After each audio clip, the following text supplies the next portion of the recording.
अस्सलाम वालेकुम। Voice daily के तमाम नाज़रीन को खुशामदीद कहते हैं और आज के एपिसोड में हम बात करेंगे जन्नत से उतारे गए एक पत्थर हजरे अस्वद की, जो बैतुल्लाह की जीनत है। और ख़वातीन और हज़रात, वो वाक़या आपको बताएंगे कि जब हजरे अस्वद को चोरी करने की कोशिश की गई तो सैकड़ों लोगों ने इसका क्या मौजज़ा देखा। लेकिन इससे कबल कि जन्नत के पत्थर का ये मौजज़ा मनाजर समेत आप तक तफसीलन पहुँचाया जाए, एक याद दहानी करवानी है। अगर आपने हमारा चैनल सब्सक्राइब नहीं किया हुआ तो रेड बटन पर क्लिक करके और बेल आइकॉन को प्रेस करके वॉइस डेली के सब्सक्राइबर बन सकते हैं और यूं अपलोड होने वाली हर इस्लामी, मालूमाती और तारीखी वीडियो आपको रोजाना की बुनियाद पर मिलती रहेगी। दोस्तों, हजरे अस्वद दरअसल अरबी जुबान के दो अल्फाज का मजमुआ है। हजर अरबी में पत्थर को कहते हैं और अस्वद स्याह और काले रंग के लिए बोला जाता है।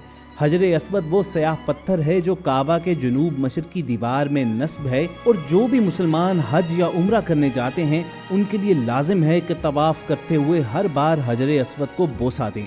अगर हजूम ज़्यादा हो तो हाथ के इशारे से भी बोसा दिया जा सकता है, जिसको इस्तलाम कहते हैं। इस्लामी रवायात के मुताबिक जब हज़रत इब्राहीम अलैहिस्सलाम और उनके बेटे हज़रत इस्माईल अलैहिस्सलाम खाना काबा की तामीर कर रहे थे तो हज़रत जिब्राईल ने ये पत्थर जन्नत से ला कर दिया, जिसे हज़रत इब्राहीम अलैहिस्सलाम ने अपने हाथों से दीवार काबा में नस्ब किया था। ख़वातीन और हज़रात, हजरे अस्वद इस वक्त 3 बड़े और मुख्तलिफ शक्लों के कई छोटे टुकड़ों पर मुश्तमिल है। ये टुकड़े अंदाजन 2.5 फीट कतर के दायरे में जुड़े हुए हैं, जिनके गिर्द चांदी का एक खौल बना हुआ है। लेकिन दोस्तों, क्या आप जानते हैं कि तारीख में कम से कम 6 ऐसे वाक़यात मिलते हैं जब हजरे अस्वद को चोरी किया गया या इसको तोड़ने की कोशिश की गई। एक ऐसा ही वाक़या आपके गोश गुजार करते हैं। जब हजरे अस्वद को चोरी किया गया तो फिर वहाँ पर मौजूद सैकड़ों लोगों ने इस जन्नत के पत्थर का क्या मौजज़ा मुलाहिजा किया। तिबरी की किताब तारीख मक्का में ये वाक़या दर्ज है कि 7 जिलहज 318 हिजरी को बहरीन के हाकिम अबू ताहिर सुलेमान किरामती ने मक्का मुअज़्ज़मा पर कब्जा कर लिया। खौफ व हिरास का ये आलम था कि इस साल हज्जे बैतुल्ला भी ना हो सका, कोई भी शख्स इरफात ना जा सका। ये इस्लाम में पहला मौका था कि हज्जे बैतुल्ला मौकूफ हो गया। उसी अबू ताहिर किरमती ने हजरे अस्वद को बैतुल्ला से निकाला और अपने साथ बहरीन ले गया। फिर बनु अब्बास के खलीफा मुक्तदिर बिल्ला ने अबू ताहिर के साथ फैसला किया और 30,000 दिनार दिए, तब हजरे अस्वद खाना काबा को वापस किया गया। ये वापसी 339 हिजरी को हुई। गोया कि 22 साल तक खाना काबा हजरे अस्वद से खाली रहा। जब फैसला हुआ कि हजरे अस्वद को वापस किया जाएगा तो इस सिलसिले में खलीफा वक्त ने एक बहुत बड़े आलिम मुहद्दिस अब्दुल्ला को हजरे अस्वद की वसूली के लिए एक वफ्द के साथ बहरीन भिजवा दिया। ये वाक़या अलामा सयूती की रिवायत से इस तरह नकल किया गया है कि जब शेख अब्दुल्ला बहरीन पहुंच गए तो बहरीन के हाकिम ने एक तकरीब का एहतमाम किया जिसमें हजरे अस्वद को उनके हवाले किया जाना था। तो उनके लिए पत्थर खुशबूदार खूबसूरत गिलाफ में से निकाला गया कि ये हजरे अस्वद है, इसे ले जाएं। मुहद्दिस अब्दुल्ला ने फरमाया कि नहीं, बल्कि हजरे अस्वद में 2 निशानियां हैं। अगर इसमें ये 2 निशानियां पाई गईं तो यही हजरे अस्वद होगा, वरना हम इसे नहीं ले जाएंगे। एक निशानी तो ये कि ये पत्थर डूबता नहीं है और दूसरी ये कि जन्नत के इस पत्थर को आग भी गर्म नहीं कर सकती। चुनाचे इस पत्थर को जब पानी में डाला गया तो ये डूब गया और फिर जब आग में डाला गया तो सख्त गर्म हो गया, यहाँ तक के फट गया। मुहद्दिस अब्दुल्ला ने फौरन फरमाया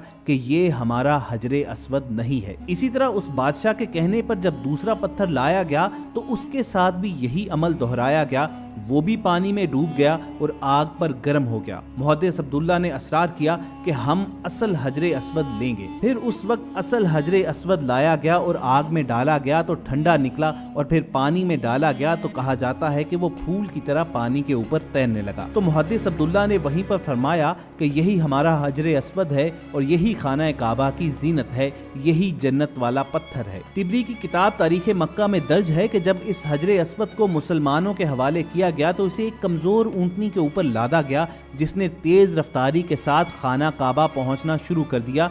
उस ऊंटनी में जबरदस्त कुव्वत आ गई, इसलिए कि हजरे अस्वद अपने मरकज यानी बैतुल्ला की तरफ जा रहा था। लेकिन जब उसे खाना काबा से निकाला गया था और बहरीन ले जाया जा रहा था तो जिस ऊंट पर लादा जाता वो मर जाता। حتیٰ کہ بحرین پہنچنے تک 40 اونٹ اس کے بوجھ تلے مر گئے۔ لیکن خواتین حضرات، یہ کوئی پہلا موقع نہیں تھا کہ جب کسی شخص کے دل میں یہ خیال آیا کہ اسے حجر اسود کا مالک ہونا چاہیے، چنانچہ حجر اسود کو بیت اللہ سے جدا کر دیا گیا۔ حضرت ابراہیم علیہ السلام کے بعد سب سے پہلے قبیلہ بنی جرہم کے متعلق تاریخ میں آتا ہے کہ ان لوگوں نے حجر اسود کے ساتھ چھیڑ چھاڑ کی تھی۔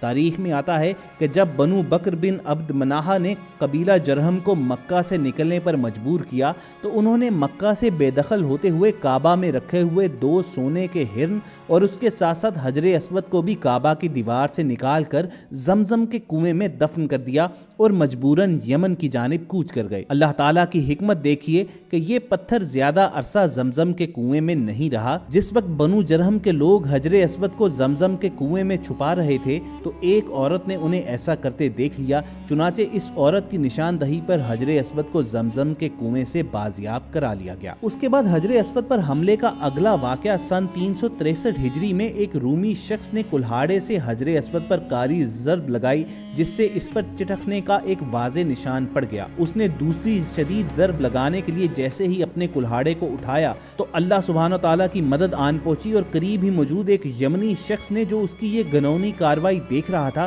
چشم زدن میں اس نے اسے قتل کر ڈالا اور اس کی حجر اسود پر دوسری ضرب لگانے کی خواہش دل ہی میں رہ گئی۔ حجر اسود پر چوتھا حملہ تب ہوا جب سن 413 ہجری میں فاطمید نے اپنے 6 پیروکاروں کو مکہ بھیجا، جس میں سے ایک الحاکم العبیدی تھا جو ایک مضبوط جسم کا مالک، سنہرے بالوں والا، طویل قد و قامت والا انسان تھا، اور وہ اپنے ساتھ ایک تلوار اور ایک لوہے کی سلاخ لایا تھا۔ اپنے ساتھیوں کے اکسانے پر اس نے دیوانگی کے عالم میں تابڑ توڑ 3 ضربیں حجر اسود پر لگا ڈالی، جس سے اس کی کچھ کرسیاں اڑی۔